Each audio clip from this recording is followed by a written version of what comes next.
Tuhan bersamamu. Dan bersama rohmu. Inilah Injil suci menurut Lukas. Dimuliakanlah Tuhan. Sekali peristiwa datanglah Yesus di Nazaret tempat ia dibesarkan. Seperti biasa pada hari Sabat, ia masuk ke rumah ibadat. Yesus berdiri hendak membacakan kitab suci, maka diberikan kepadanya kitab Nabi Yesaya. Yesus membuka kitab itu dan menemukan ayat-ayat berikut. Roh Tuhan ada padaku, sebab aku diurapinya untuk menyampaikan kabar baik kepada orang-orang miskin. Dan aku diutusnya memberitakan pembebasan kepada orang-orang tawanan, penglihatan kepada orang-orang buta, serta membebaskan orang-orang yang tertindas. Aku diutusnya memberitakan bahwa tahun rahmat Tuhan telah datang. Kemudian Yesus menutup kitab itu dan mengembalikannya kepada pejabat. Lalu ia duduk, dan mata semua orang dalam rumah ibadat itu tertuju kepadanya. Kemudian Yesus mulai mengajar mereka, katanya, pada hari ini genaplah ayat-ayat kitab suci itu pada saat kalian mendengarnya. Semua orang membenarkan Yesus. Mereka heran akan kata-kata indah yang diucapkannya. Lalu mereka berkata, bukankah dia anak Yusuf? Yesus berkata, tentu kalian akan mengatakan pepatah ini kepadaku, hai tabib, sembuhkanlah dirimu sendiri. Perbuatlah di sini, di tempat asalmu ini, segala yang kami dengar telah terjadi di Kapernaum. Yesus berkata lagi, aku berkata kepadamu, sungguh tiada nabi yang dihargai di tempat asalnya. Aku berkata kepadamu, dan kataku ini benar. Pada zaman Elia terdapat banyak wanita janda di Israel, ketika langit tertutup selama 3 tahun dan 6 bulan, dan ketika bahaya kelaparan yang hebat menimpa seluruh negeri. Tetapi Elia diutus bukan kepada salah seorang dari mereka, melainkan kepada seorang wanita janda di Sarfat di tanah Sidon. Dan pada zaman Nabi Elisa, banyak orang kusta di Israel, tetapi tiada seorang pun dari mereka yang ditahirkan selain Naaman orang Syria itu. Mendengar itu sangat marahlah semua orang di rumah ibadat itu. Mereka bangkit lalu menghalau Yesus keluar kota dan membawa dia ke tebing gunung tempat kota itu terletak untuk melemparkan dia dari tebing itu. Tetapi Yesus berjalan lewat tengah-tengah mereka lalu pergi. Demikianlah sabda Tuhan.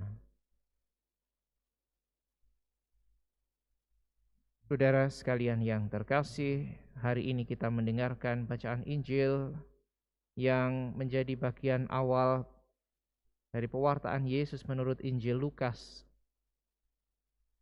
Pewartaan yang dimulai dengan apa yang tercantum di dalam kitab Nabi Yesaya.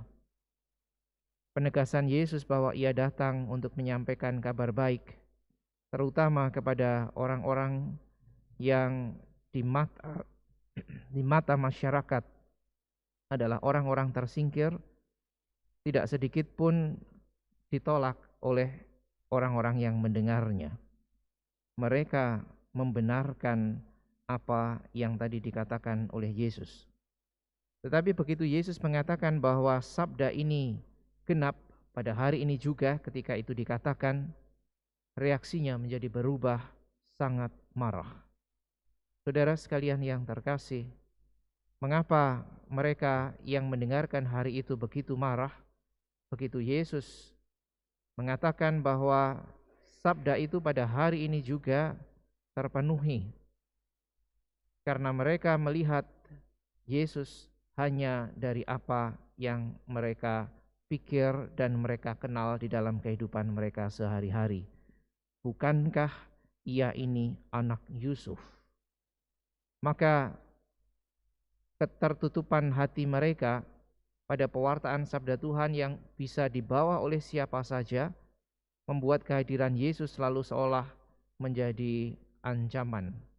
Apalagi tadi ketika Yesus mengatakan dua peristiwa yang juga dicatat di dalam perjanjian lama, bahwa keselamatan Tuhan ternyata justru diterima oleh orang-orang yang dipandang sebelah mata, orang-orang bahkan non-Yahudi.